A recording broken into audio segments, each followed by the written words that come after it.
اعداد کی خبر سے شیش محل تک سورج پرست ملکہ سبا کے حضرت سلیمان کے ہاتھ ایمان لانے کا واقعہ۔ قرآن سمیت دیگر مذاہب کی کتابوں میں حضرت سلیمان اور ملکہ سبا کے واقعے کا تذکرہ ملتا ہے۔ یہ حضرت عیسیٰ کی پیدائش سے لگ بھگ 950 سال پہلے کی بات ہے۔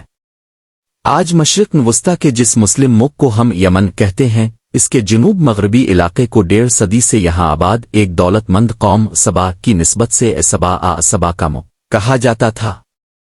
قوم سبا کا زمانہ حضرت عیسیٰ کی پیدائش سے 115 سال پہلے تک رہا، جس کے بعد قوم حمیر نے ان کی جگہ لے لی۔ آج یمن کا دارالحکومت سنیا ہے، مگر جس دور کی ہم بات کر رہے ہیں تب یہ اعزاز قدیمی شہر مارنب کو حاصل تھا۔ اسی شہر میں واقع اپنے محل میں جواہرات سے مزین تخت پر ملکہ ایک خط لیے بیٹھی تھی، جسے مسلمانوں کی مذہبی کتاب قرآن میں کنتب کرم کہا گیا ہے اور جس کا ترجمہ گرامی نامہ معزز مکتوب کیا گیا ہے۔ قرآن کی 27 سورت النمل میں درج ہے کہ ملکہ نے اپنے درباریوں سے کہا کہ اے اہل دربار، ایک گرامی نامہ مجھے موصول ہوا ہے۔ یہ سلیمان کی طرف سے ہے اور یہ اللہ رحمن و رحیم کے نام سے ہے۔ اس میں لکھا ہے کہ تم میرے مقابلے میں سرکشی اختیار نہ کرو اور فرما بردار ہو کر میرے پاس حاضر ہو جاؤ۔ قرآن میں حضرت سلیمان کو نہ صرف ایک عظیم بادشاہ بلکہ اللہ کے نبی کے طور پر پیش کیا گیا ہے، جن کے پاس نہ صرف مادی طاقت تھی بلکہ وہ پرندوں، جانوروں اور جنوت سے بات بھی کر سکتے تھے۔ سورہ نمل 27، 16، 17۔ قرآن کے مطابق حضرت سلیمان بنی اسرائیل کے پیغمبر اور بادشاہ حضرت داؤد کے ان دونوں حیثیتوں میں وارث تھے۔ فلسطین اور شرق الفاردن سے لے کر شام تک پھیلی اپنی سلطنت میں وہ 965 قبل مسیح سے لے کر 926 قبل مسیح تک حکمران رہے۔ عبرانی بائبل کے مطابق حضرت سلیمان کی 40 سالہ حکمرانی کے دوران اسرائیلی شہنشاہیت نے بے شمار شان اور دولت حاصل کی۔ بائبل میں حضرت سلیمان کو اسرائیل کا عظیم بادشاہ بتایا گیا ہے، جو اپنی دانشمندی کے لیے مشہور تھے۔ سلاطین اول کے باب 10 کی آیت 14 میں لکھا ہے کہ اور جتنا سونا ایک برس میں سلیمان کے پاس آتا تھا، اس کا وزن سونے کا 666 قنطار تھا۔ لفظ قنزار کا مفہوم اس قدر سونا چاندی ہے جو ایک بیل کی کھال میں بھرا جا سکے۔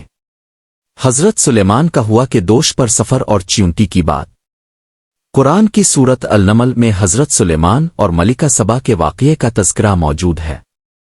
قرآن میں سورت سبا کی آیت 12 کے مطابق اور ہوا کو سلیمان کے تابع کر دیا تھا، جس کی صبح کی منزل مہینے بھر کی راہ اور شام کی منزل مہینے بھر کی راہ تھی، یعنی حضرت سلیمان جب چاہتے صبح کو 1 مہینے کی مسافت اور شام کو 1 مہینے کی مسافت کے برابر سفر کر لیتے تھے، اور ہم نے اس کے لیے تانبے کا چشمہ بہا دیا تھا، اور کچھ جین اس کے آگے اس کے رب کے حکم سے کام کیا کرتے تھے، اور جو کوئی ان میں سے ہمارے حکم سے پھر جاتا تھا تو ہم اسے آگ کا عذاب چکھاتے تھے۔ قرآن اور بنی اسرائیل کی روایات سے پتہ چلتا ہے کہ دوسری بہت سی قوتوں کے ساتھ ساتھ حضرت سلیمان کے پاس پرندوں سمیت جانداروں کی بولیوں کا بھی خاص علم تھا۔ سورہ نمل، جس کا نام اس میں شامل چیونٹی کے واقعے کی مناسبت سے ہے، میں لکھا ہے کہ جب وہ چیونٹیوں کی وادی میں پہنچے تو ایک چیونٹی نے کہا، اے چونٹو، اپنے بلوں میں گھس جاؤ، کہیں سلیمان اور اس کے لشکر تمہیں کچل نہ ڈالیں اور انہیں اس کا احساس بھی نہ ہو۔ سلیمان نے جب یہ سنا تو اس کی بات سے خوش ہو کر وہ مسکرایا اور بولا، اے میرے رب، مجھے توفیق دے کہ میں تیرے فضل کا شکر گزار رہوں جو تو نے مجھ پر اور میرے ماں باپ پر فرمایا ہے، اور ایسے اچھے کام کروں جو تجھے پسند ہوں، اور اپنی رحمت سے تو مجھے اپنے نیک بندوں میں داخل کر لے۔ قرآن کے مطابق ملکہ سبا کی خبر حضرت سلیمان کے لیے سبا کے مالک سے ایک اعداد پرندہ لایا تھا، لیکن بائبل عہد قدیم 1 سلعتیں 10 1 13 اور 2 تو اریخ 9 1 12 اور یہودی مذہبی کتب جیسا کہ اتلموڈ میں اس پرندے کا ذکر موجود نہیں۔ سورہ نمل میں اعداد کا بیان ہے کہ ایک عورت ان پر حکمرانی کر رہی ہے، اسے ہر طرح کا ساز و سامان میسر ہے اور اس کا بہت بڑا تخت بھی ہے۔ میں نے اس کو اور اس کی قوم کو دیکھا کہ وہ اللہ کے سوا سورج کو سجدہ کرتے ہیں۔ قرآن کے مطابق یہی خبر سوان کر اعداد ہی کے ذریعے حضرت سلیمان نے ملکہ کو وہ خط بھیجا جس پر وہ اپنے دربار میں مشاورت کر رہی تھی اور جس کا ذکر ابتدا میں ہے۔ سورہ نمل کے مطابق ملکہ نے کہا، اے اہل دربار، اس معاملے میں مجھے رائے دو۔ میں کسی معاملے کا فیصلہ نہیں کرتی جب تک تم لوگ میرے حضور میں موجود نہ ہو۔